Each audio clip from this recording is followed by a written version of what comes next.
Hi, this is Stephanie Miller from The Stephanie Miller Show. Please enjoy this exclusive clip from my show on Political Voices Network. Oh, hey, no, happy post 3 more indictments, bringing the federal total so far to 40 days, Stephanie. Yes. We were all set for some treason indictments, but instead we got some more Espionage Act indictments. These aren't the indictments you're looking for. Yes, I have a new, Rapey McTreason is my new name for Very nice. the Orange Very nice. Horror show.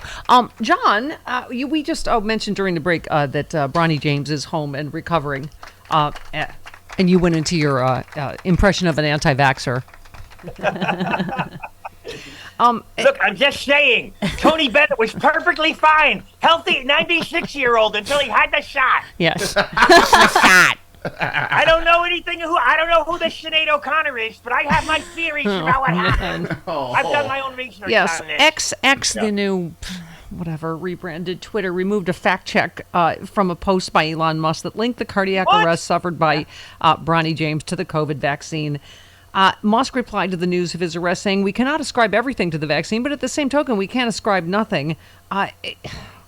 Once again, the fact checked would have said that the risk of is significantly higher after a COVID infection of a heart issue than after receiving the vaccine. I mean, you were joking, but it is true. Literally every celebrity that dies of anything, they say it's the vaccine. And they still say it about Midwin Charles. You know, we lost Midwin 2 years ago, and they're still saying it. And everyone who's saying it has one thing in common.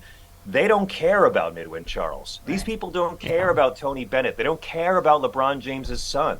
They are exploiting the health crises of others to push their anti-science nonsense, when the reality is, before the vaccine, we were losing 3,000 Americans a day. 9/11 worth of deaths per day to COVID-19. Now we're all slobbering all over each other again without masks indoors, and it's much better. So you know what?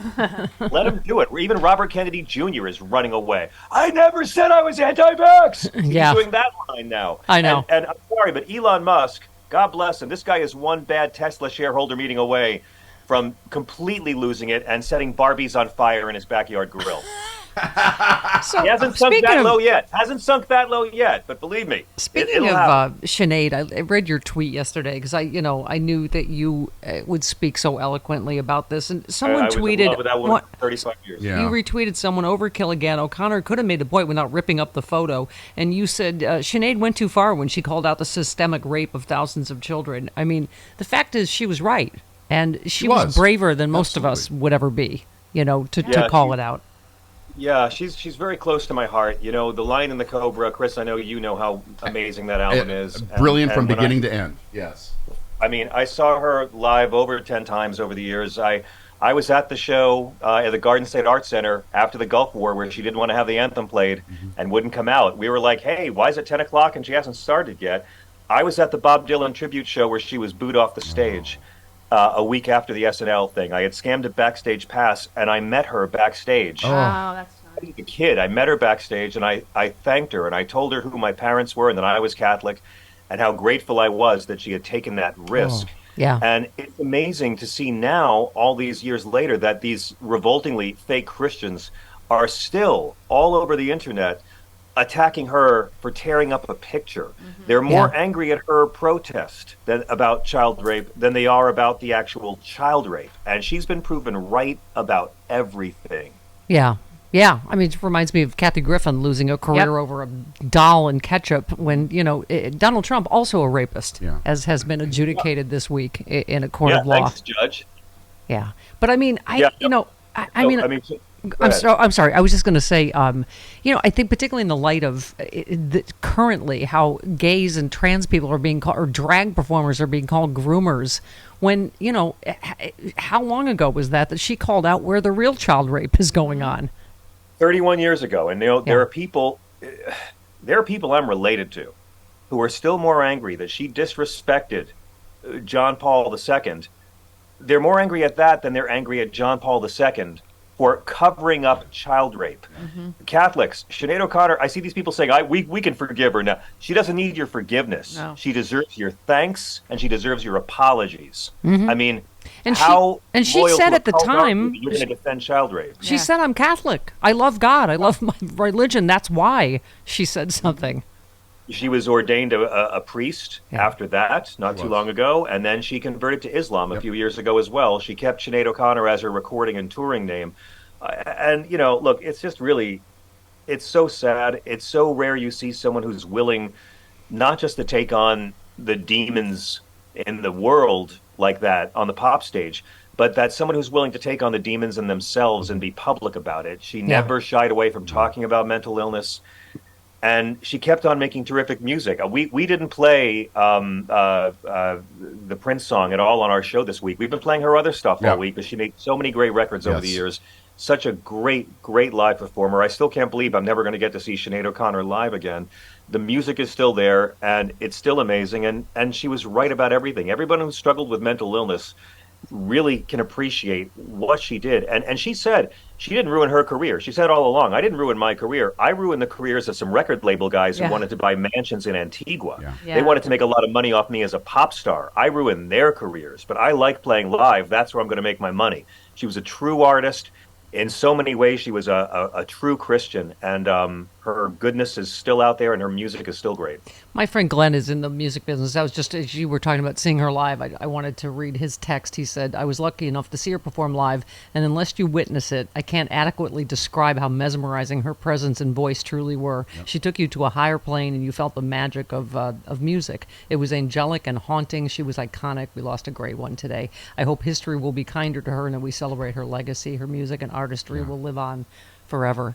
I mean, her voice was angelic and furious at the same time. And ferocious. Yes. Listen to her version of the Prayer of St. Francis. She recorded "Make Me a Channel of Your Peace" for the Princess Diana tribute record, and it's astonishing. Her covers are among some of her greatest work. And just spend all weekend, guys. Go deep on her music. There's so much great stuff. I'm going to publish some playlists, because the media knows how to play, Nothing Compares to You and Mandinka, but there's so much great stuff out there. And, John, you and I talked about you lost your folks, and I obviously just lost my mom, so I think it was even more just searing for me reading her last tweets about her son who committed suicide, about a year and a half ago, and just the deep pain that she was in over it. And as you said, was just always so out there about her, about struggling with depression for years.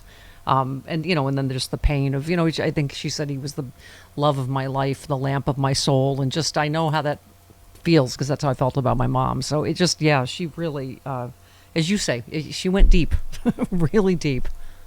Yeah. And again, just, the Rock and Roll Hall of Fame, she's been eligible for over a dozen years and still not nominated. And that's awesome, because they need her more than she needs them. It's an embarrassment that the Rock and Roll Hall of Fame didn't induct her. And I was at that Bob Dylan tribute show when they booed her. I want to say that the people in that crowd were not devout Catholics. No. They were booing her because she was a woman. They were at a tribute show to the greatest protest singer America's ever produced, booing the most dynamic protest singer of the decade because she was a woman, because she took on the Pope.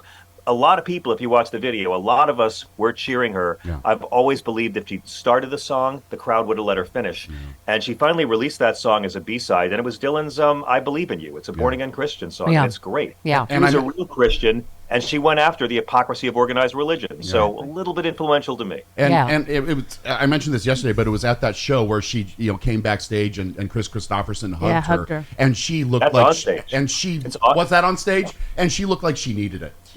Oh yeah, you can hear Christopherson. He's picked up on the mic, and he says, "Don't let the bastards get you down." Yeah, and that is the best Chris Christopherson I have heard all week.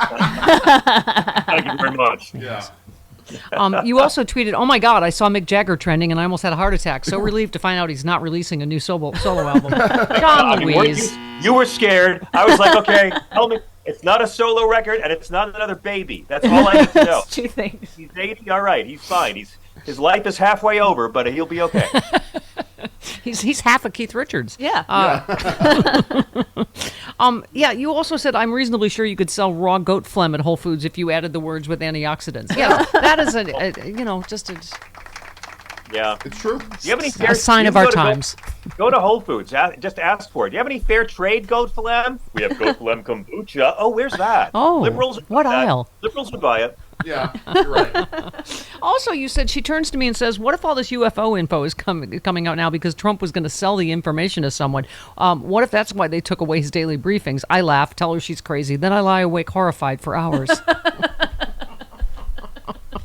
I mean, but why? But why?